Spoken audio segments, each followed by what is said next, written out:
বিহারে এনডিএর আসন রফা চূড়ান্ত। নভেম্বরের বিধানসভা ভোটে 101টি করে আসন ভাগাভাগি বিজেপি এবং নীতিশ কুমারের জেডিইউর। চিরাগ পাসওয়ানের এলজেপির জন্য ছাড়া হয়েছে 29টি সিট। জিতন রাম মাঝির হ্যাম এবং উপেন্দ্র কুশওয়াহার আরএলএম এর জন্য 6টি করে আসন। দফায় দফায় বৈঠকের পর রবিবার সিটের হিসেব নিকেশ চূড়ান্ত করে এনডিএ। চিরাগের চাপে আসন সমঝোতায় এনডিএ। বিহারে গতবারের চেয়ে কম আসনে লড়াইয়ে রাজি বিজেপি এবং জেডিইউ। 2020-তে 115টি আসন লড়াই করেছিল জেডিইউ। বিজেপি লড়ে 110টি সিটে। এবার দুই দলই লড়বে 101টি করে আসনে। চিরাগ পাসওয়ানের এলজেপির জন্য ছাড়া হলো 29টি আসন। 2020-তে 7টি আসনে লড়াই, যার মধ্যে 4টি আসন পায় হিন্দুস্তানি আওয়াম মোর্চা বা হ্যাম। এবার আরও কম আসন পাওয়ায় অসন্তোষ প্রকাশ হ্যামের প্রধান জিতন রাম মাঝির।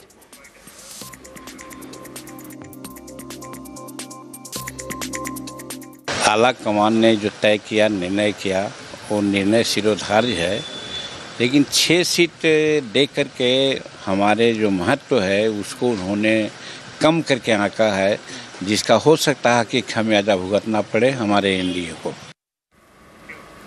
প্রকাশ্যে মাদক ব্যবসার কারবার, প্রতিবাদ করলেই হুমকি, হুঁশিয়ারির অভিযোগ। অভিযুক্তকে ধরে গণধোলাই জনতার। উত্তর 24 পরগনার আমডাঙ্গার রামপুরের ঘটনা। মাদক সহ জালে গ্রেফতার সুরজ মণ্ডল। হিরোইনের ব্যবসা করে এখানে, দীর্ঘদিন ধরে ব্যবসা করছে। আমরা থানাতে জানিয়েছিলাম, দীর্ঘদিন চলছে বেআইনিভাবে। আপনারা কি চাইছেন? আমরা চাইছি রামপুর এই জায়গাটা নেশামুক্ত। কতদিন ধরে চলছে এটা? মিনিমাম না হলে 8 থেকে 10 বছর ধরে চলছে। যখন আমরা প্রতিবাদ করছি আমাদেরকে লোক দিয়ে হুমকি দেওয়া হচ্ছে, এই করব এই করব, এইভাবে এরকম বলা হচ্ছে। আজ কলকাতার বেশ কিছু রাস্তায় যানজটের আশঙ্কা করা হচ্ছে।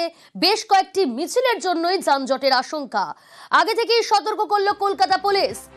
কি বলা হলো কলকাতা পুলিশের তরফ থেকে, আরো ডিটেল জানাবে সুদীপ্ত রয়েছে আমার সঙ্গে। সুদীপ্ত, দেখো প্রিয়াঙ্কা, শহরে বেশ কিছু মিছিল রয়েছে, সেই কারণে শহরের বেশ কিছু রাস্তায় যানজট তৈরি হতে পারে এবং সেই কারণে আগে থেকে এই আশঙ্কা করে সতর্ক করছে কলকাতা ট্রাফিক পুলিশ। এই সমস্ত রাস্তাগুলি 12টার সময় যেখানে মিছিল রয়েছে, এই সমস্ত রাস্তা সেই সময় না ধরাই বেটার হবে সাধারণ মানুষের জন্য। একই সঙ্গে সিআর অ্যাভিনিউ, বেন্টিং স্ট্রিট, যারা একটাই সেখানে মিছিল রয়েছে, কলেজ স্ট্রিটেও যারা 2টোর সময় মিছিল রয়েছে, এবং সেই সঙ্গে হরিশ মুখার্জি রোডেও যারা 3:30-র সময় একটি বিক্ষোভ কর্মসূচি রয়েছে। তাই এই সমস্ত রাস্তাগুলি সেই সময়ে না ধরে যাওয়ার জন্যই সতর্ক করছে সাধারণ মানুষকে কলকাতা ট্রাফিক পুলিশের পক্ষ থেকে। এমনটাই সামাজিক মাধ্যমে, তাদের যে সামাজিক মাধ্যমে হ্যান্ডেল রয়েছে সেই সমস্ত হ্যান্ডেলে তারা পোস্ট করেছে। বেশ। বিপর্যয়ের পর আবারও উত্তরবঙ্গে মুখ্যমন্ত্রী রিভিউ মিটিং করলেন আলিপুরদুয়ারের হাসিমারায়। দুর্যোগের সময় ভালো কাজের জন্য পুরস্কারও দিলেন। আমি ওখান থেকে নাগরাকাটায় যাব, আরো কয়েকটা অঞ্চলে যাব। ওটা করতে করতে আবার রাত্রি হয়ে যাবে। তারপর উত্তরকন্যায় ফিরবো। পরের দিন আমার মিরিকে, যেখানে ডিজাস্টার হয়েছে সেখানে যাব। মিরিক থেকে আমাকে দার্জিলিং যেতে হবে। দার্জিলিং আমি একদিন থাকবো, কারণ ওখানে আমাকে দার্জিলিং কালিম্পং নিয়ে, মিরিক যেহেতু দার্জিলিং এর মধ্যে পড়ে, আমাকে একটা রিভিউ মিটিং করতে হবে তার পরের দিন করে। আমি তার পরের দিনই ফিরে আসবো উত্তরকন্যায়। শুক্রবার দিন আমি কলকাতায় ফিরে আসবো।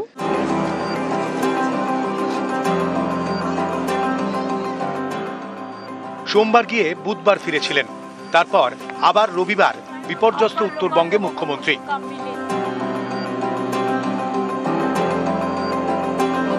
এদিন হাসিমারায় নীলপাড়া কমিউনিটি হলে প্রশাসনিক আধিকারিকদের সঙ্গে বৈঠক করেন মুখ্যমন্ত্রী।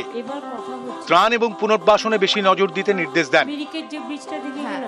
সেটা কতটা হয়েছে? রোড ম্যাম প্রচুর রাস্তা ড্যাম হয়েছে পুরো এলাকাতে ম্যাম। তো একসাথে করা সম্ভব না, আস্তে আস্তে আস্তে আস্তে দেখতে হবে। বিপর্যয়ে ভালো কাজের জন্য 8 জনের হাতে পুরস্কার তুলে দেন মমতা বন্দ্যোপাধ্যায়। Mohammad Ali, forest guard, Madarighat.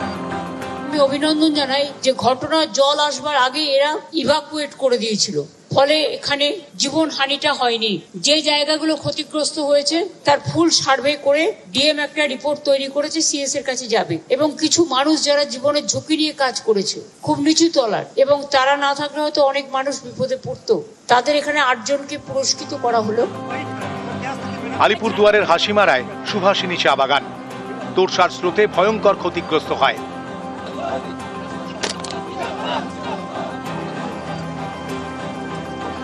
এদিন এই চা বাগানে যান মমতা বন্দ্যোপাধ্যায়।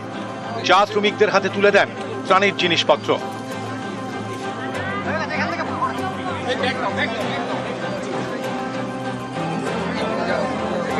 চা বাগান থেকে বেরোনোর সময় এলাকার কয়েকজন মহিলাকে দেখে গাড়ি থেকে নেমে পড়েন মুখ্যমন্ত্রী। তাদের সমস্যার কথা শোনেন, সমাধানের আশ্বাস দেন। এদিন হাসিমারায় একটি গুরুদ্বারেও যান মমতা বন্দ্যোপাধ্যায়। নিউজ 18 বাংলা। ধাপার পাশে এই নতুন ধাপায় ফেলা হবে কলকাতার জঞ্জাল, আর সেখানেই তৈরি হবে অত্যাধুনিক পরিবেশ বান্ধব ওয়েস্ট ম্যানেজমেন্ট প্ল্যান্ট। এর জন্য কলকাতা পুরসভার খরচ হবে প্রায় 55 কোটি টাকা।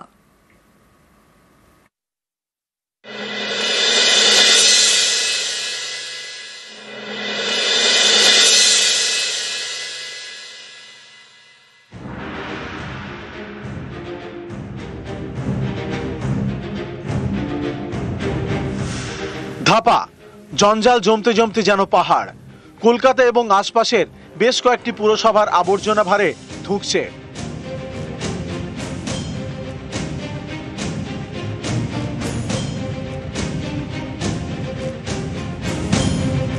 পরিস্থিতি এমনই যে জঞ্জাল ফেলার জন্য নতুন জায়গা চাই, তাই ধাপার পাশেই এবার নতুন ধাপা।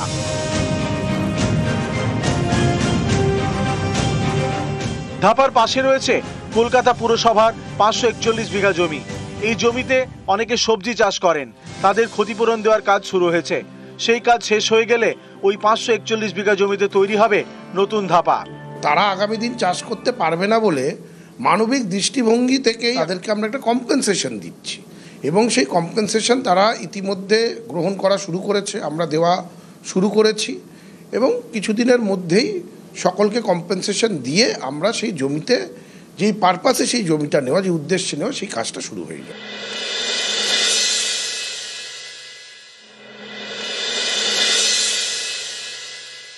কোনো কারণ নেই, আমরা পেয়ে গেছি শান্তিভাগে, ঠিক আছে, কোনো অসুবিধা নেই। আর এটা কর্পোরেশন জমির একটা চেক পেলাম, ঠিক আছে, তাতে আমরা খুশি। আর এখানে যদি কর্পোরেশন কোনো কিছু করে, লোক তো কিছু করে খেতে পারবে। কারখানা হলে অবশ্যই ভালো হবে, যাতে আমরা একটু কিছু উপকার পাই। আমার কাজ পেলে তো খুশি হবই, টাকাটা পেয়ে গেছি আর ভয়টা নেই। 180 বিঘা জমি নিয়ে ধাপা, এর পাশেই 541 বিঘা জমিতে তৈরি হবে নতুন ধাপা। এর মধ্যে 360 বিঘা জমিতে তৈরি হবে ওয়েস্ট ম্যানেজমেন্ট প্ল্যান্ট। খরচ প্রায় 55 কোটি টাকা।